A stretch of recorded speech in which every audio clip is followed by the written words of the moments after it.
This is a problem involving trig integrals.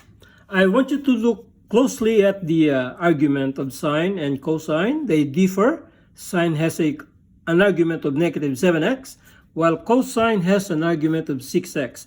If this problem were sine of negative 7x, cosine of negative 7x dx, then the problem would be a lot easier.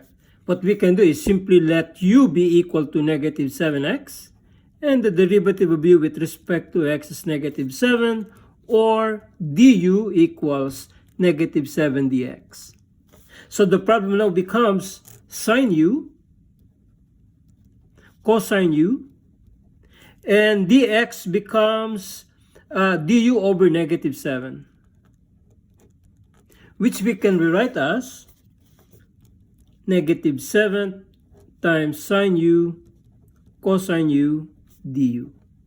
And so introducing another variable v, another u substitution here, but I'm going to call it v substitution. Let v be equal to sine of u.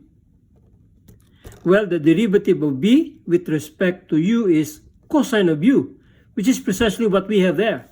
So we can write this as dv is equal to cosine u du.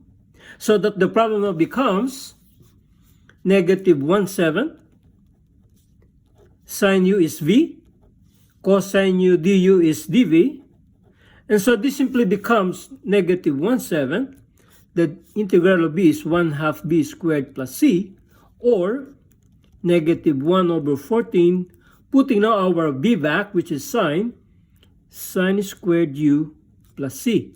But remember, initially we were doing the problem involving sine of negative 7x and cosine of negative 7x. So putting back our our x, we will get negative 1 over 14 sine squared negative 7x plus c. Now, you recall that sine is an odd function. We recall that sine of negative theta is equal to negative of sine theta. And so we can write this as negative 1 over 14 times, here we go, negative sine of 7x times negative sine of 7x, putting that negative in the argument outside, plus c. And so we have negative 1 over 14 sine squared 7x plus c. Now, you notice that we can write this in many ways using now our trig identity. Sine squared plus cosine squared u is equal to 1. We can rewrite sine as, here we go, negative 1 over 14, 1 minus cosine squared 7x plus c, which simplifies to negative 1 over 14 plus 1 over 14 cosine squared 7x plus c. And here you go again.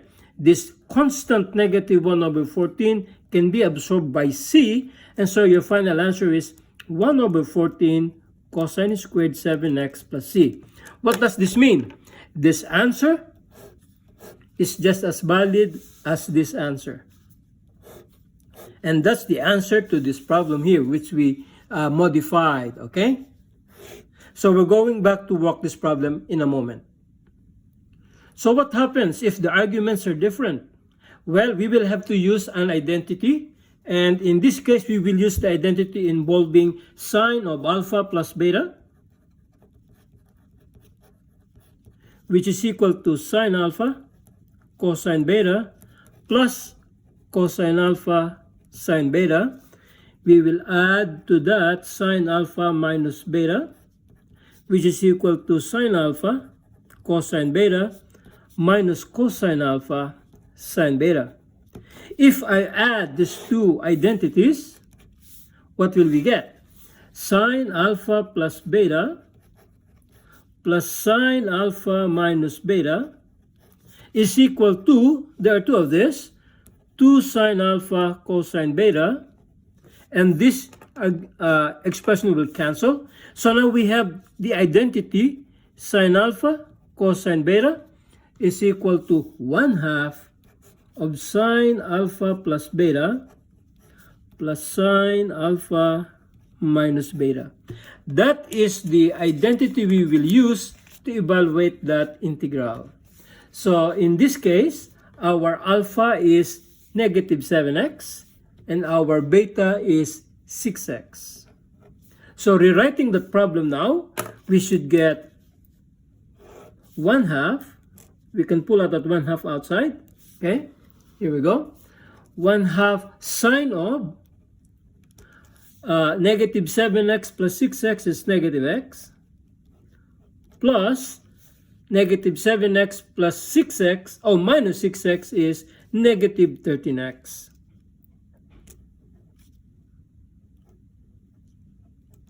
So let me repeat what happened there, okay?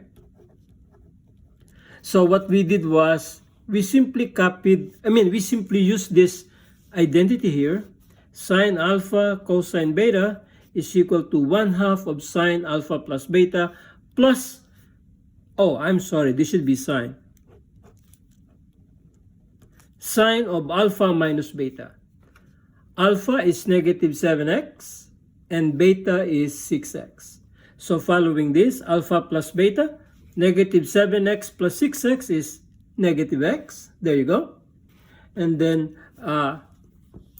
alpha minus beta, our alpha is negative 7x minus 6x, we will get negative 13x. So the new problem now becomes 1/2 the integral of sine of negative x plus sine of negative 13x. So this now becomes 1/2. We can write this as negative sine x, and we can write this as negative sine of 13x. Again, applying the odd even rule for sine, which simply becomes negative 1/2 times the integral of sine x plus sine of 13x dx. Okay, so let's continue the evaluation. So the integral of sine is negative cosine. Don't forget that negative 1/2, let's put that here. The integral of sine 13x is negative of cosine 13x.